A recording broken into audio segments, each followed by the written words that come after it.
দীর্ঘদিন ধরে বন্ধ হয়ে যাওয়া তিয়রখালী কৃষি সমবায় সমিতির উদ্বোধন হলো আজ। নবদ্বীপ ব্লকের স্বরূপগঞ্জ গ্রাম পঞ্চায়েতের তিয়রখালী অঞ্চলের তিয়রখালী কৃষি সমবায় সমিতি গত 2017-2018 আর্থিক বর্ষে বন্ধ হয়ে যায়। আজ ফের উদ্বোধন হলো এই সমবায় সমিতির। আজ উদ্বোধন করলেন নবদ্বীপ ব্লকের বিডিও ও নবদ্বীপ পৌরসভার চেয়ারম্যান বিমানকৃষ্ণ সাহা। অনুষ্ঠানে উপস্থিত ছিলেন নবদ্বীপ ব্লকের তৃণমূল সভাপতি কল্লোল কর, নবদ্বীপ পঞ্চায়েত সমিতির সহসভাপতি তাপস ঘোষ এবং বর্ষিয়ান নেতা অজয় কর। আজ দীর্ঘদিন বাদে এই সমবায় সমিতি উদ্বোধন হলো, পুরো আবার হলো, তো কি বলতে চান? এটাই বলতে চাই যে এটা এখানকার যারা স্থানীয় যারা বিশিষ্ট লোকেরা আছেন তাদের উদ্যোগে এবং স্থানীয় মানুষের সহায়তায় এই সমবায় সমিতিটা দীর্ঘ প্রায় 12 বছর পর নতুন করে পুনরায় আবার শুরু হচ্ছে এবং ভবিষ্যতে আশা করি এটা ভালোভাবে চলবে। আপনার পক্ষে মানে কি করতে হয়েছে? এটার জন্য তো অনেক কিছু করতে হয়েছে, কেননা প্রচুর এখানে জটিলতা ছিল। প্রথমত এখানে প্রায় দীর্ঘ 10-12 বছরের অডিট পেন্ডিং ছিল। আপনারা যে পাশে যে বিল্ডিংটা দেখতে পাচ্ছেন সেই বিল্ডিংটা তো কী বলবো, এখানে সাপ পোকামাকড় মানে একটা মানুষের জন্তুর পক্ষেও ঢোকা সম্ভব ছিল না। যাই হোক, তো আমরা এখানকার যারা স্থানীয় প্রশাসন আছে, বিভিন্ন নেতৃবৃন্দ আছে, তাদের সহায়তার মাধ্যমে আমরা একটা নমিনেটেড বোর্ড তৈরি করেছি স্থানীয় লোকদের নিয়ে। সেই বোর্ড এবং তাদের সহায়তা নিয়ে এই যে আমাদের যে বিল্ডিংটা আছে সেই বিল্ডিংটাকে আবার নতুন করে ডেকোরেশন করা হয়েছে এবং ভবিষ্যতে আমরা এখানে আরও ব্যাংকিং পরিষেবা চালু করব, যেটাকে বলা হয় কোর ব্যাংকিং পরিষেবা। এই যে ব্যাংক আবার চালু হলো, এই নিয়ে মানুষের কেমন উৎসাহ দেখতে পাচ্ছেন? আশা করি মানুষের উৎসাহ তো থাকবেই, কেননা আমি তো বলছি, আমি বক্তব্যের মাধ্যমে বলেছিলাম যে এখানে মানুষ প্রায় সপ্তাহে একদিন করে আমার কাছে আসতোই যে কবে ব্যাংকটা খোলা হবে। আশা করি তাদের সেই দাবি আজ পূরণ করতে পেরেছি এবং আরও উন্নত পরিষেবা ভবিষ্যতে দেওয়া যাবে। আপনার নাম? আমার নাম রমেন সরকার, সিআই নবদ্বীপ ব্লক। আজকে আপনাদের কি অনুষ্ঠানটা হলো? আজকে তিয়রখালী কৃষি সমবায় ব্যাংকের আবার পুনরুজ্জীবন ঘটল। তার কারণ হচ্ছে দীর্ঘ 12টা বছর ধরে ব্যাংকটা বন্ধ হয়ে রয়েছে। লাস্ট অডিট হয়েছিল 9/10-এর, তারপর থেকে ব্যাংকটা বন্ধ। মানে একেবারে জরাজীর্ণ দশায় এখানকার এলাকার মানুষ, টাকা পয়সার দুর্নীতি তছরূপ প্রচুর হয়েছে। সেটা এতদিন ধরে বন্ধ হওয়ার ফলে ব্যাংক অনেকের কাছে ঋণ দিয়েছে, তাদের কোনো টাকা ফেরত পায়নি। অনেক মানুষের টাকা এখানে জমা আছে, তারা টাকাটা তুলতে পারছে না বা তা ব্যবহার করতে পারছে না। এই জটিল সমস্যাটা ছিল।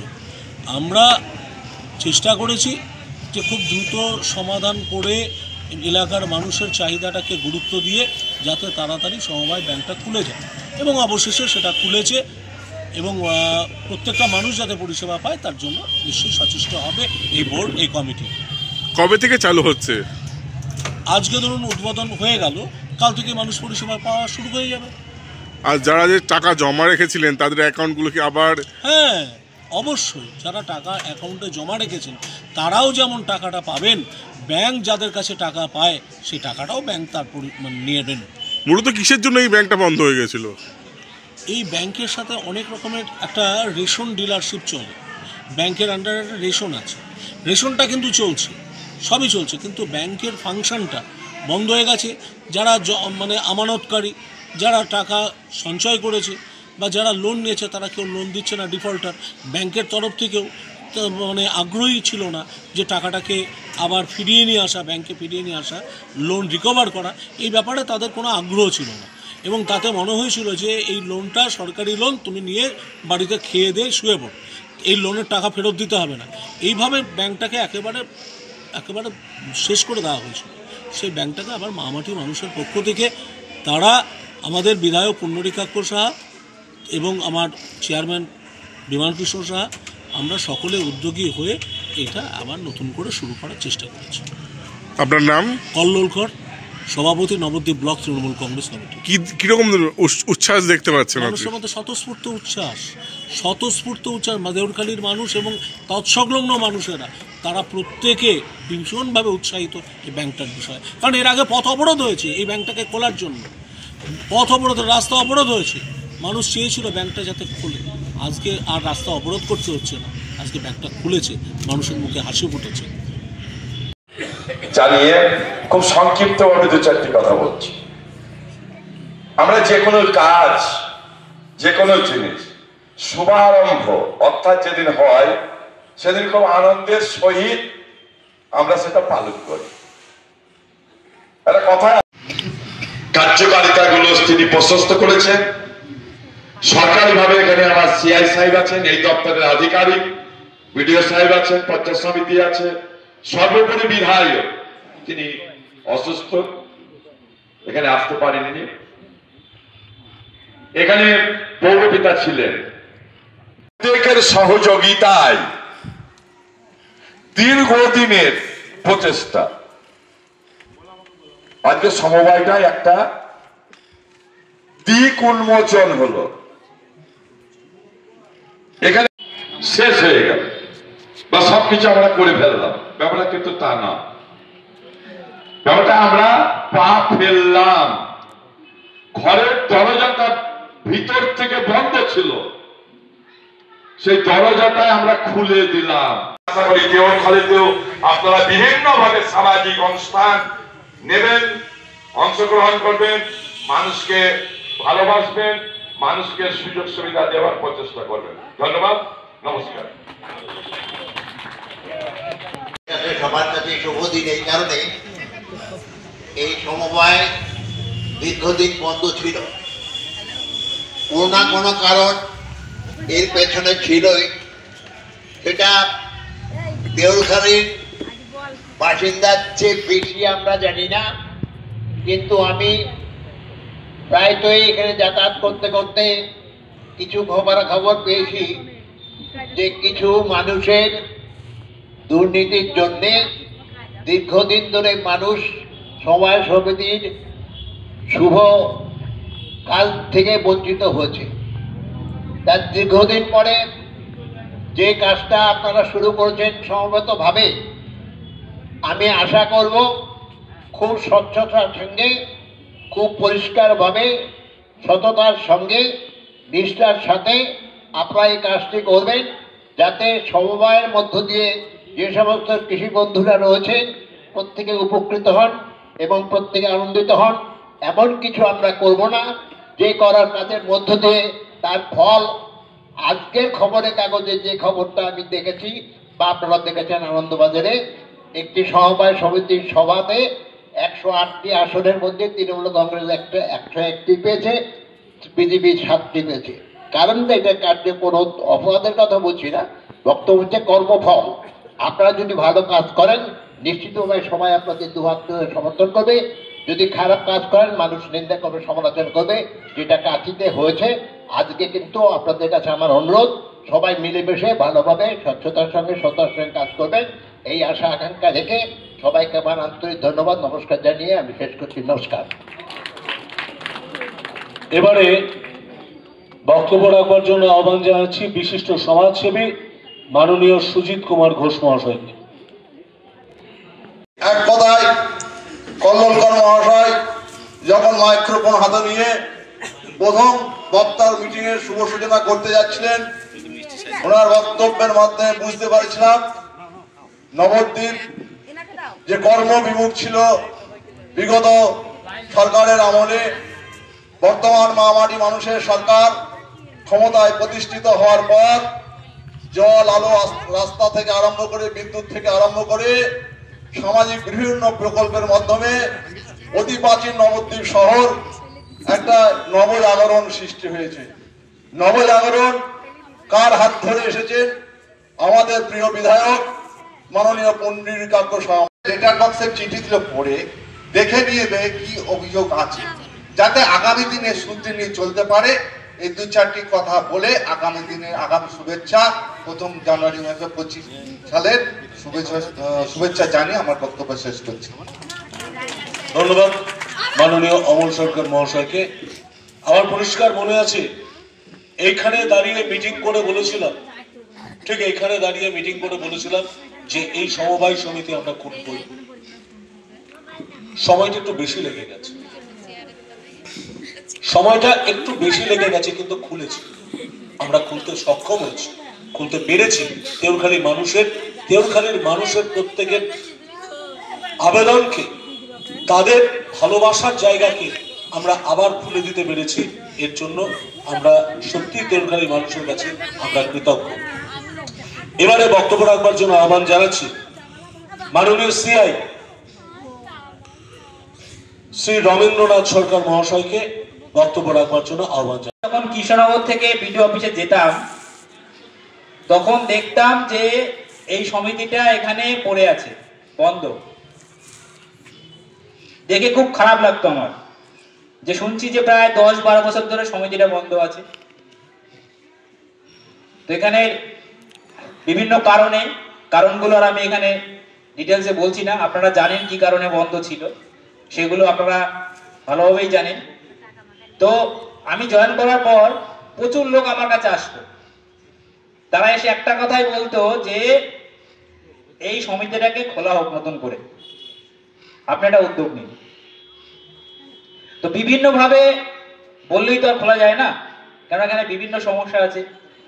তারপরে আপনার 10 থেকে 12 বছরের অডিট পেন্ডিং আছে, খাতাপত্র কতটা কি ঠিকঠাক আছে সেগুলো দেখে নেওয়ার প্রয়োজন আছে।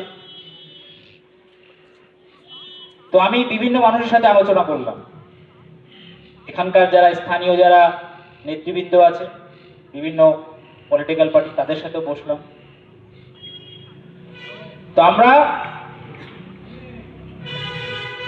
বিভিন্নভাবে প্রচেষ্টা করে এটাকে খোলা হয়েছে। তো আমার কাছে এটাই মনে হয়েছে যে এটা যদি আমি না খুলতে পারি এই সমিতিটা, তাহলে এটা কিন্তু যেমন আপনারা অনেক কিছু থেকে বঞ্চিত হবেন, সব থেকে আমার বড় ব্যর্থতা। কেননা এটা বিডিও অফিস থেকে মাত্র হাঁটা পথ, আর এই ডিপার্টমেন্টের আধিকারিক আমি বিডিও অফিসের বিভিন্ন কাজ করি, কিন্তু সেগুলো তো আমার মেন কাজ নয়। আমার মেন কাজ হচ্ছে সমবায়। অথচ যদি সেই সমবায়টাকে আমি না খুলতে পারি, সেটা আমারই ব্যর্থতা। মানে এই ব্যাংকটা খোলা হয়েছে, এখানে আমার কোনো সফলতা নেই, পুরোটাই আপনাদের জন্যই করা হচ্ছে। কিন্তু যদি আমি এটা খুলতে না পারতাম, তাহলে দিনের শেষে আমার খারাপ লাগতো। হয়তো আমি আজ আছি, কাল হয়তো ট্রান্সফার হয়ে যাবো বা অন্য জায়গায় চলে যাব। কিন্তু আগের অনেক সিআই এখানে এসছে, তারা চেষ্টা করেছে কিন্তু পারেনি। আমার কাছে খারাপ লেগেছে, এটাই খারাপ লাগতো যে আমিও যদি না পারি তাহলে এটা আমার কাছে খুবই খারাপ লাগবে, কেননা একটা সমবায়ের আধিকারিক হয়ে আমি ব্যর্থ হলাম। তো এই মানসিক স্যাটিসফ্যাকশন নিয়ে আমার আজকে খুব ভালো লাগছে যে আপনাদের যে চাহিদাটা সেটা আমি পূরণ করতে পেরেছি। আশা করছি আপনারা সবাই সহযোগিতার হাত বাড়িয়ে দেবেন, তাহলে এই সমবায় ব্যাংক যেটা আপনাদের, সেটা আমরা আরো উন্নত পরিষেবা দিতে পারব। আপাতত এখানে ড্রপ বক্স তৈরি করা হয়েছে, অভিযোগ বক্স। যদি আপনাদের কোনো অভিযোগ থাকে, সেই অভিযোগটা ওখানে লিখিত আকারে জমা দেবেন। সেটা বোর্ডের যারা পরিচালক মণ্ডলী আছে তারা সেটা পড়বেন, আপনার সেই সমস্যার সমাধান করার চেষ্টা করবেন। যদি কেউ বলে থাকেন যে আমার কত টাকা বাকি আছে লোন, সেগুলো আপনারা এখানে এসে জানতে পারবেন। যারা পরিচালক মণ্ডলী আছে, বোর্ডের যারা লোক আছে, তাদের কাছে জিজ্ঞেস করবেন, আপনাকে বলে দেবে। এবং আরেকটা বিষয় বলবো, যেটা হচ্ছে যে যারা লোন নিয়েছেন, বিভিন্ন সময় কৃষি লোন নিয়েছেন, তারা যদি টাকাটা পরিশোধ করে দেন, তাহলে আগামী 1 মাসের মধ্যেই আপনাদের আবার কিন্তু লোন দেওয়া হবে। আমি 7 দিনের মধ্যে বলতে পারতাম, কিন্তু একটু কাগজের ব্যাপার আছে, কেননা কিছু অফিসিয়াল ব্যাপার আছে, সেটা করার জন্য একটু সময় লাগবে। যদি আপনারা আজকেই বা কালকেই লোন পরিশোধ করে দেন, আগামী 1 মাসের মধ্যে আবার লোন পাবেন, ঠিক আছে? এবং আরেকটা জিনিস বলি, আমাদের যেটা এবং এই বোর্ডেরও যেটা পরিকল্পনা আছে, নেক্সট এটাকে আমরা আরো বড় আকারে ব্যাংক তৈরি করব, যেখানে আপনারা জানেন ব্যাংকের একটা আইএফএসসি কোড থাকে, যার মাধ্যমে যদি কেউ বিদেশ থেকে টাকা পাঠায় সেই টাকাটা এখানে ঢুকবে। সেরকম এখানে কম্পিউটারাইজড ব্যাংকিং সিস্টেম হবে, সেটা আমরা খুব তাড়াতাড়ি চালু করব। তাহলে কি হবে যে এই সরকারের বিভিন্ন গভর্নমেন্টের যে স্কিম আছে সেই স্কিমের টাকাগুলো কিন্তু এই সোসাইটির অ্যাকাউন্টে ঢুকবে। সেটা এখন ঢুকবে না, হয়তো দু তিন মাস পরে আমরা যখন কম্পিউটারাইজ করব তখন সেই টাকাগুলো কিন্তু আপনাদের এই সোসাইটিতে ঢুকবে। হয়তো আমরা এটিএম এর পরিষেবা দিতে পারবো না, এটিএম বা অনলাইন ব্যাংকিং এটা এখন হয়তো কোনো সমবায় দিতে পারছে না, হয়তো ভবিষ্যতে হবে। আপাতত আমরা যেটা আপনাদের 1-2 মাস পর দিতে পারবো আশা করছি, সেটা হচ্ছে যে বিভিন্ন গভর্নমেন্টের স্কিমে যে টাকা সেটা সরাসরি অ্যাকাউন্টে ঢুকবে, এবং কেউ যদি বাইরে থেকে টাকা পাঠায় তাহলেও এই অ্যাকাউন্টে টাকা আসবে, এবং সেটা আমরা চাচ্ছি খুব শীঘ্রই চালু করব। আপনারা সবাই সহযোগিতার হাত বাড়িয়ে দিন, তাহলে সেটা সম্ভব হবে। যাক, এই এলাকাবাসীর এটা একটা দীর্ঘ প্রতীক্ষা ছিল, তাদের চাহিদা ছিল, সেটা কিছুটা পূরণ করতে পেরেছি। বাকিটাও যদি পূরণ হয় তাহলে আমি আরো খুব খুশি হব, সবাই খুব খুশি হবে। এই সমবায় সমিতির আরো শ্রীবৃদ্ধি কামনা করি, যাতে আরো খুব ভালো পজিশনে যেতে পারে এবং নদিয়া জেলার মধ্যে যেন একটা অন্যতম সমবায় সমিতি হয়ে উঠতে পারে, সেই আকাঙ্ক্ষা রেখে আমি আমার বক্তব্য শেষ করছি।